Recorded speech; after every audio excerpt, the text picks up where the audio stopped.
오늘은 여러분의 궁금증을 시원하게 해결해 줄 신비한 이야기. 오늘은 구약시대로 시간여행을 떠나볼까 합니다. 어쩌면 조금은 생소할 수도 있는 이야기. 바로 구약시대에 예수님이 지구에 2번이나 찾아오셨다는 놀라운 사실인데요. 흔히 예수님은 신약시대에 태어나셨다고 생각하시지만 구약에서도 그분의 발자취를 찾을 수 있다는 점. 정말 흥미롭지 않나요? 오늘 우리는 이 흥미진진한 비밀을 파헤쳐 볼 겁니다. 자, 그럼 준비되셨나요? 우주를 주민해서 태초의 지구로 함께 떠나볼까요? 구약시대 속 예수님의 흔적, 그리스도 현현 CHRISTOPHANY의 개념부터 차근차근 알아보도록 하겠습니다. 우리는 이 주제를 통해 성경의 깊이와 하나님의 놀라운 계획을 더욱 명확하게 이해하게 될 것입니다.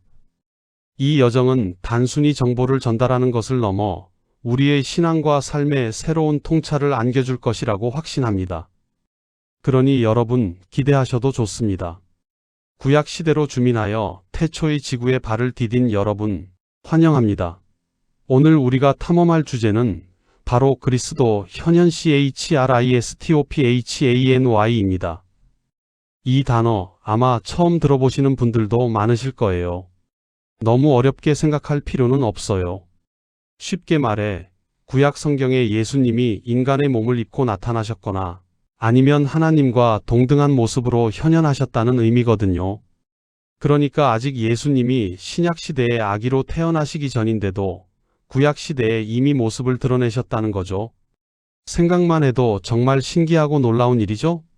오늘 우리는 성경 속 2가지 놀라운 장면을 통해 이 그리스도 현현의 증거들을 함께 찾아볼 거예요. 이 두 이야기는 구약 속에서 빛나는 예수님의 존재감을 우리에게 생생하게 보여줄 것입니다. 자, 그럼 첫 번째 이야기부터 시작해 볼까요? 숨겨진 진실을 찾아 떠나는 흥미진진한 여정에 여러분을 초대합니다. 제2막 마물의 상수리나무 아래의 신비로운 방문객들. 지금으로부터 약 4000년 전 뜨거운 태양이 내리쬐는 마물의 상수리나무 아래 한 노인이 앉아 있었습니다. 그의 이름은 아브라함. 아브라함은 99세의 고령에도 불구하고 여전히 하나님을 믿고 의지하며 살아가고 있었죠. 그의 삶은 오직 하나님만을 향한 절대적인 순종과 믿음으로 가득 차 있었습니다. 그날도 여느 때와 다름없이 장막문에 앉아 있었습니다. 혹시 지나가는 나그네가 있을까 주변을 살피던 중이었죠. 그런데 갑자기 저 멀리서 3명의 나그네가 다가오는 것이 보였습니다. 먼지 쌓인 길을 걸어오는 그들의 모습은 분명 예사롭지 않았습니다. 아브라함은 한눈에 그들이 평범한 사람이 아니라는 것을 직감했습니다. 무언가 신성하고 특별한 기운이 느껴졌기 때문이죠. 그는 즉시 달려나가 그들을 맞이하며 땅에 엎드려 정중히 절했습니다. 그의 마음속에는 존경과 겸손이 가득했습니다. 내 주여, 내가 주께 은혜를 입었사오면 원하건대 종을 떠나 지나가지 마옵시고 물을 조금 가져오게 하사 당신들의 발을 씻으시고 나무 아래에서 쉬소서. 아브라함은 진심을 다해 그들을 극진히 대접했습니다. 그들을 장막으로 초대하여 사라에게 맛있는 떡을 만들게 하고 자신은 직접 송아지 중에서도 가장 좋은 것을 골라 잡고 신선한 엉긴 젖과 우유를 가져와 그들 앞에 내놓았습니다. 마치 가장 귀한 손님을 맞이하듯 자신의 모든 것을 다해 최선을 다해 섬긴 것이죠. 이 모든 행동에서 아브라함의 겸손함과 나그네를 향한 깊은 존경심을 엿볼 수 있습니다. 이것은 단순한 환대가 아니라 신성을 향한 경배에 가까웠습니다. 이때 나그네 중 한 분이 아브라함에게 물었습니다. 그의 목소리에는 권위와 부드러움이 동시에 담겨 있었습니다. 내 아내 사라가 어디 있느냐? 아브라함이 장막에 있나이다라고 대답하자 그분은 정말이지 놀라운 예언을 하십니다. 그 예언은 아브라함과 사라의 삶을 송두리째 바꿀 것이었습니다. 내년 이맘때 내가 반드시 내게로 돌아오리니 내 아내 사라에게 아들이 있으리라. 이 말을 장막 문 뒤에서 듣고 있던 사라가 속으로 웃었습니다. 내가 노쇠하였고 내 남편도 늙었으니 어찌 내게 즐거움이 있으리요? 사라는 이미 폐경기에 접어들어 아이를 가질 수 없는 몸이었고 남편 아브라함 또한 99세의 고령이었습니다. 인간적인 관점에서 볼 때 아들을 낳는다는 것은 도저히 불가능한 일이었습니다. 사라는 자신의 현실을 떠올리며 비웃음이 터져 나왔던 것이죠. 그러자 주님께서 아브라함에게 말씀하셨습니다. 마치 사라의 마음을 꿰뚫어 보시기라도 한 듯이 사라가 왜 웃으며 이르기를 내가 늙었거늘 어떻게 아들을 낳으리요 하느냐? 여호와께 능하지 못한 일이 있겠느냐? 기한이 이를 때에 내가 내게로 돌아오리니 사라에게 아들이 있으리라. 사라는 자신의 속마음을 들켰다는 사실에 깜짝 놀라며 두려워했습니다. 그녀는 즉시 제가 웃지 아니하였나이다라고 부인했지만 주님께서는 아니라 네가 웃었느니라고 분명히 그리고 단호하게 말씀하셨습니다. 이 대화는 사라의 마음속 깊은 불신을 드러냄과 동시에 하나님의 전능하심을 선포하는 순간이었습니다. 결국 이 예언대로 사라는 이삭을 낳게 됩니다. 웃음이라는 뜻을 가진 이삭의 이름처럼 이 아이는 사라의 불신을 기쁨과 믿음으로 바꾸는 하나님의 능력을 증명하는 산증인이 되었습니다. 이 이야기는 하나님께서 불가능을 가능하게 하시는 분이시라는 것을 분명히 보여줍니다. 그리고 아브라함이 대접한 3명의 나그네 중 한 분이 바로 하나님, 즉 성육신 이전의 예수 그리스도였다는 해석이 바로 이 그리스도 현현의 중요한 증거가 됩니다. 아브라함이 그분을 주로드라고 부르며 경배한 것도 이러한 해석을 뒷받침하죠. 이 모든 장면은 구약 속에서 예수님께서 얼마나 실제적이고 적극적으로 역사하셨는지를 생생하게 보여줍니다. 나그네들은 이제 소돔을 향해 떠나려고 합니다. 주님께서 말씀하셨습니다. 내가 하려는 것을 아브라함에게 숨기겠느냐? 이 말씀은 하나님께서 아브라함을 당신의 친구처럼 여기셨고 당신의 계획을 기꺼이 나누셨다는 것을 보여줍니다. 그리고는 소돔과 고모라의 죄악이 너무 커서 멸망시킬 것이라고 아브라함에게 알려주십니다. 소돔과 고모라의 죄악은 하늘에 닿을 정도였고 더 이상 용서받을 수 없는 지경에 이르렀던 것이죠. 이 말을 들은 아브라함은 마음이 너무나 아팠습니다. 그는 단순한 도시의 멸망이 아니라 그 안에 살고 있는 사람들의 생명이 달려 있다는 것을 알았기 때문입니다. 그는 하나님 앞에서 중보기도를 시작합니다. 그의 기도는 간절함과 용기가 가득했습니다. 주께서 의인을 악인과 함께 멸하려 하시나이다. 그 성중에 의인 50명이 있을지라도 주께서 그곳을 멸하시고 그 50의인을 위하여 용서하지 아니하시리이까? 아브라함은 끈질기게 그리고 용기 있게 간구했습니다.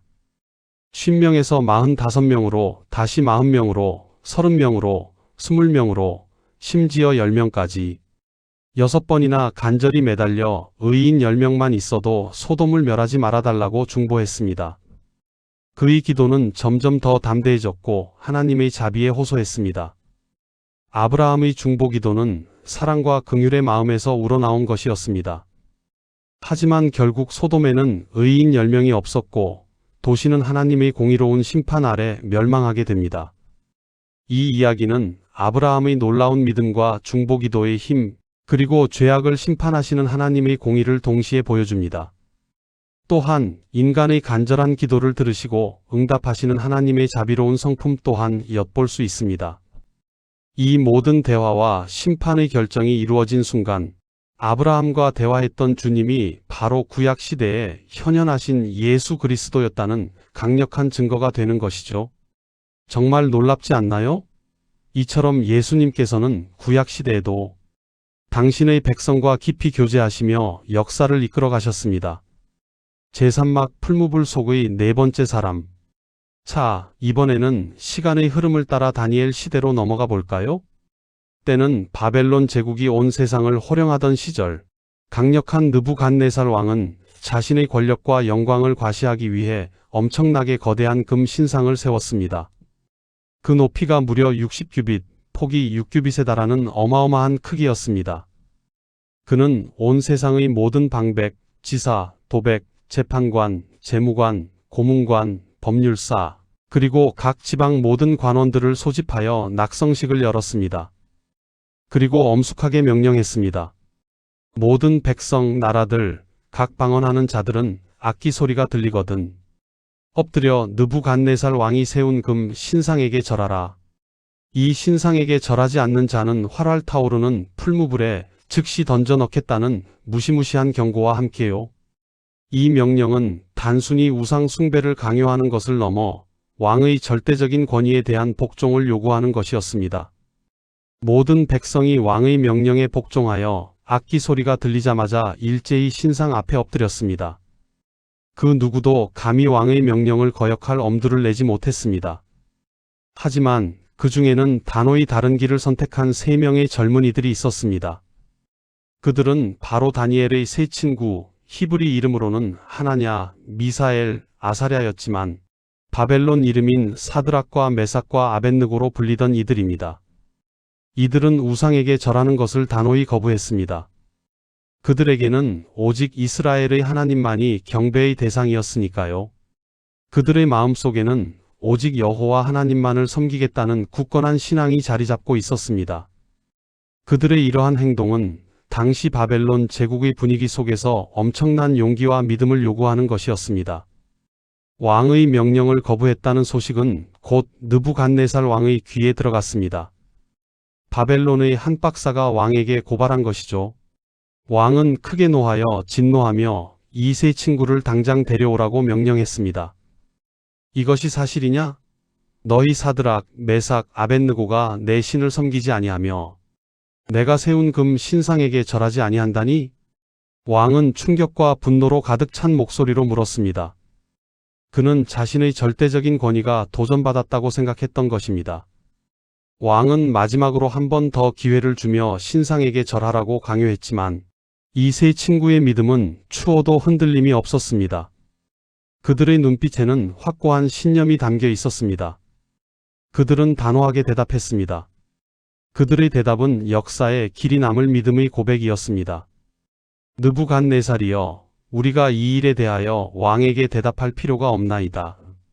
왕이여, 우리가 섬기는 하나님이 우리를 맹렬히 타는 풀무불 가운데에서 능히 건져내시겠고 왕의 손에서도 건져내시리이다. 그렇게 하지 아니하실지라도 왕이여, 우리가 왕의 신들을 섬기지도 아니하고 왕이 세우신 금 신상에게 절하지도 아니할 줄 아옵소서. 이 고백은 정말이지 심장을 울리는 믿음의 선포가 아닐 수 없습니다. 그들은 하나님께서 자신들을 구원하실 것을 믿었지만 설령 구원하시지 않는다 할지라도 우상에게 절하지 않겠다는 결연한 의지를 보여주었습니다. 죽음 앞에서도 절대 타협하지 않는 순수한 신앙의 용기. 정말 대단하죠? 그들의 신앙은 목숨보다 소중한 것이었으며 세상의 어떤 위협 앞에서도 굴하지 않았습니다. 이들의 단호한 거부에 느부갓네살 왕은 분노가 폭발했습니다. 그의 얼굴은 분노로 일그러졌고 그의 마음은 통제 불능의 경도로 가득 찼습니다. 그는 즉시 풀무불을 평소보다 7배나 더 뜨겁게 달구라고 명령했습니다. 그 불은 너무나 뜨거워 활활 타오르는 불꽃이 풀무 밖으로 뿜어져 나올 정도였습니다. 그리고는 자신의 군대 중에서도 가장 힘세고 용맹한 군사들에게 사드락, 메삭, 아벳느고를 결박하여 풀무불 속에 던져 넣으라고 지시했습니다. 세 친구는 묶인 채로 뜨거운 불길 속으로 던져졌습니다. 불길이 얼마나 뜨거웠는지 그들을 던져 넣었던 군사들마저 불꽃의 뜨거운 열기에 타 죽을 정도였습니다. 상상하기도 힘든 끔찍한 상황이었습니다. 모든 사람이 그들이 죽었을 것이라고 확신했습니다. 그런데 놀라운 일이 벌어졌습니다. 느부갓네살 왕이 풀무불을 들여다보다가 자신의 눈을 의심하며 깜짝 놀라 외쳤습니다. 그의 얼굴에는 경악과 혼란이 뒤섞여 있었습니다. 우리가 세 사람을 결박하여 불 가운데 던지지 아니하였느냐? 신하들이 두려워 떨며 왕이여 옳소이다라고 대답하자 왕이 다시 말했습니다. 그의 목소리에는 믿을 수 없다는 듯한 놀라움이 가득했습니다. 내가 보니 결박되지 아니한 네 사람이 불 가운데로 다니는데 상하지도 아니하였고 그 넷째의 모양은 신들의 아들과 같도다. 상상해 보십시오. 세 사람을 던졌는데 네 번째 사람이 그 불길 속을 자유롭게 거닐고 있었다는 것입니다. 게다가 그 네 번째 사람의 모습은 너무나 신성하고 경외로워서 마치 신들의 아들과 같았다고 느부갓네살 왕 스스로가 고백했습니다. 세 사람이 던져졌는데 네 번째 사람이 있었다는 사실, 그것도 신들의 아들과 같은 모습이었다니 느부갓네살 왕은 경외감에 사로잡혀 세 친구를 불렀습니다. 지극히 높으신 하나님의 종 사드락, 메삭, 아벳느고야 나와서 이리로 오라.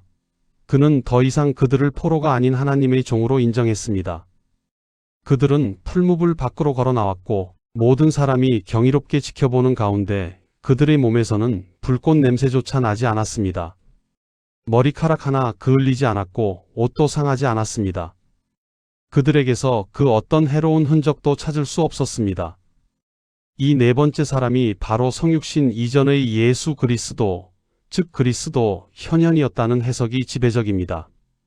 풀무불 속에서 믿음의 사람들을 지키시고 보호하셨던 분, 그분이 바로 예수님이셨던 거죠. 불가능해 보이는 절망적인 상황 속에서도 하나님의 백성을 구원하시는 예수님의 놀라운 능력을 보여주는 감동적인 사건입니다. 이 사건을 통해 느부갓네살 왕은 비로소 하나님이 참된 신이심을 인정하게 되었고 모든 백성에게 이 하나님을 경외하도록 명령했습니다. 이처럼 예수님께서는 구약시대에도 극한의 고난 속에서 당신의 백성을 친히 찾아오시고 구원하셨던 것입니다. 이는 예수님의 변치 않는 사랑과 능력을 보여주는 강력한 증거입니다. 제3학 구약에서 신약으로 그리고 우리에게 오늘 우리는 구약 성경에서 두 번이나 예수님의 현현을 목격했습니다. 아브라함과 대화하며 이삭의 탄생을 예언하고 소돔의 심판을 알리신 마물의 상수리나무 아래의 주님, 그리고 풀무불 속에서 사드락, 메삭, 아벳느고를 죽음의 위협에서 구하신 네 번째 사람. 이 두 사건은 우리에게 무엇을 말해줄까요? 그것은 바로 예수님이 단순히 2000년 전 신약 시대에 태어나신 분이 아니라 태초부터 계셨던 하나님이시며 구약 시대에도 당신의 백성을 찾아오시고 돌보셨다는 사실입니다. 예수님은 어제나 오늘이나 영원토록 동일하신 분이심을 이 두 이야기는 분명히 증명하고 있습니다. 구약 속 현현은 신약에서 완전하게 드러날 예수님의 사역에 대한 예고편과도 같습니다. 마치 영화의 예고편이 본편의 핵심 내용을 압축하여 보여주듯이 말입니다. 구약의 사건들 속에서 예수님의 그림자를 발견하는 것은 성경 전체의 통일성과 하나님의 일관된 구원 계획을 이해하는 데 큰 도움을 줍니다. 구약 속 예수님의 현현은 십자가 사건과도 깊은 관련이 있습니다. 아브라함은 소돔의 의인들을 위해 간절히 중보했지만 결국 의인 10명이 없어서 도시는 멸망했습니다. 이는 인간의 의로움으로는 하나님의 완전한 공의를 만족시킬 수 없음을 보여줍니다. 하지만 예수님은 우리 모두의 죄를 대신하여 십자가에 못 박히심으로써 우리가 죄인임에도 불구하고 하나님과의 관계를 회복시켜 주셨습니다. 십자가는 하나님의 사랑과 공의가 만나는 지점이며 예수님의 희생을 통해 우리에게 영원한 생명의 길이 열린 것입니다. 우리가 어떤 죄를 지었든 예수님을 믿고 의지하면 구원받을 수 있는 길이 열린 것이죠. 이는 값없이 주시는 하나님의 은혜이자 예수님의 사랑의 결정체입니다. 또한 풀무불 속의 세 친구처럼 우리가 어떤 어려움과 고난 속에 처하더라도 예수님은 우리와 함께 하시며 우리를 지켜주십니다. 세상의 어떤 고난과 역경도 예수님의 보호하심을 넘어설 수 없습니다. 그 어떤 역경 속에서도 우리를 홀로 두지 않으시는 분이 바로 예수님이십니다. 그분은 우리를 끝까지 포기하지 않으시고 우리와 동행하며 우리에게 힘과 위로를 주십니다. 마치 불꽃 속에서도 세 친구와 함께 하셨던 것처럼 우리의 삶의 모든 순간에 함께 하시는 분이 바로 예수님이십니다. 오늘날을 살아가는 우리에게 이 구약 속 예수님의 이야기는 큰 위로와 희망이 됩니다. 삶의 무게에 짓눌려 힘들 때, 불가능해 보이는 상황에 부딪혔을 때, 믿음을 지키기 어려울 때 우리는 기억해야 합니다. 아브라함과 사라의 불가능한 상황에 아들을 약속하시고 이루셨던 주님. 그분은 우리의 모든 불가능을 가능케 하시는 전능하신 하나님이십니다. 풀무불 속에서도 당신의 백성을 지키셨던 주님. 그분은 우리의 어떤 위험 속에서도 우리를 보호하시고 건져내시는 우리의 구원자이십니다. 그분이 바로 지금도 우리와 함께 하시며 우리의 삶을 인도하고 계신다는 것을요. 우리의 삶은 예측할 수 없는 도전과 시련으로 가득 차 있지만 예수님께서 우리와 함께 하신다면 어떤 어려움도 헤쳐나갈 수 있습니다. 오늘 우리가 마주하는 크고 작은 어려움 속에서도 흔들리지 않는 믿음으로 예수님을 의지한다면 우리는 분명 어떤 역경도 이겨내고 승리할 수 있을 겁니다. 우리의 믿음이 흔들릴 때마다 이 구약 속 예수님의 현현을 기억하며 다시금 힘을 얻읍시다. 그분은 우리의 영원한 소망이며 변치 않는 사랑의 주님이십니다. 이 모든 이야기는 우리에게 하나님의 깊은 사랑과 신실하심을 다시 한번 깨닫게 합니다. 예수님은 어제도 오늘도 영원히 우리의 삶 속에서 살아 역사하시며 우리를 이끌어 가십니다. 이 진리가 여러분의 삶에 큰 용기와 평안을 주기를 바랍니다. 자, 어떠셨나요? 구약시대 속 예수님의 흔적을 찾아 떠난 오늘의 여정 즐거우셨기를 바랍니다. 성경은 수천 년 전의 이야기임에도 불구하고 오늘날 우리의 삶에 여전히 유효한 메시지와 진리를 담고 있습니다. 우리가 구약을 깊이 탐구할수록 예수님의 존재와 그분의 사역에 대한 이해는 더욱 풍성해질 것입니다. 다음 시간에는 또 어떤 흥미로운 이야기로 여러분을 찾아올지 기대해 주세요. 성경 속 숨겨진 보석들을 함께 찾아가는 이 여정은 계속될 것입니다. 여러분의 많은 관심과 사랑 부탁드립니다. 구독과 좋아요, 알림 설정 잊지 마시고요. 그럼 다음 시간에 또 만나요. 안녕.